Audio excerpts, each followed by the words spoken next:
ده مزايد شركه مقاولات منزله حوالي 100 عربيه او 120 عربيه، عربيات بقى 127 على 128 على 131 على 133. في عربيات ترخص ولا ترخص. هو ده مش مزاد عربيات بس، هو بينزلوا مزادات كذا حاجه، بس انا باخد العربيات المحتوى اللي انا بقدمه وبعرض عنه. لكن هم منزلين حديد ومنزلين حاجات كتير، وفي نص نقل بس موديلات التسعينات والثمانينات. العربيات دي هتبدأ سعرها من 20,000 لغاية 80,000. يعني اللي عايز يشتري عربية ب20,000 يروح، اللي عايز يشتري عربية ب40,000 يروح. برضو يسأل العربيات دي ترخص ولا لأ. في عربيات ترخص منهم وفي عربيات لا ترخص.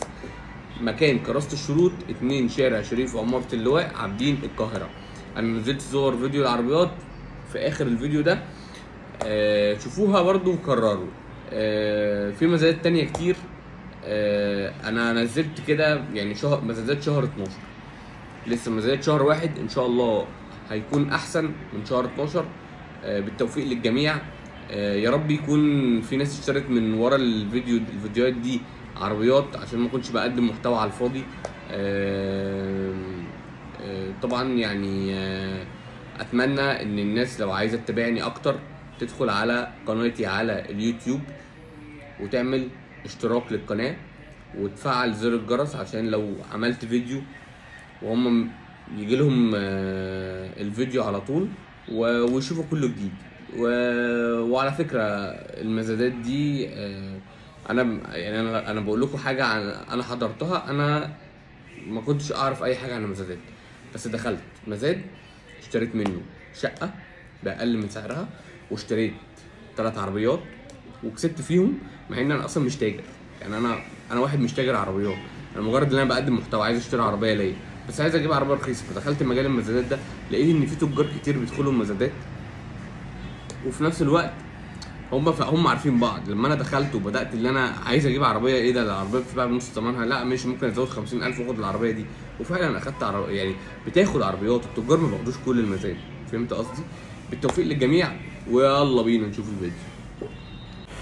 طبعا المزاد يوم 29/12 اخر شهر 12. طبعا في عربيات بيجو، في عربيات 132، في عربيات شاهين، وفي عربيات نص نقل، في عربيات ترخص وفي عربيات لا ترخص. العربيات موديلات من 1985 لغاية 2001. في نص نقل كتير، هم كلهم حوالي 70 عربية او 60 عربية. وكراسة الشروط بتتجاب بين 2 شارع شريف وعمارة اللواء عابدين القاهرة.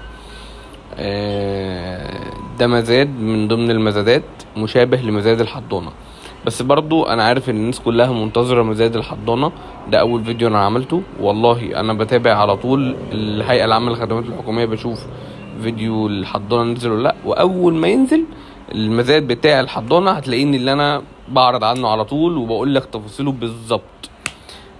يا ريت تتابعوني على القناة اليوتيوب باسم محمد ابو النيل، بنفس اسم الفيسبوك وبنفس اسم التيك توك.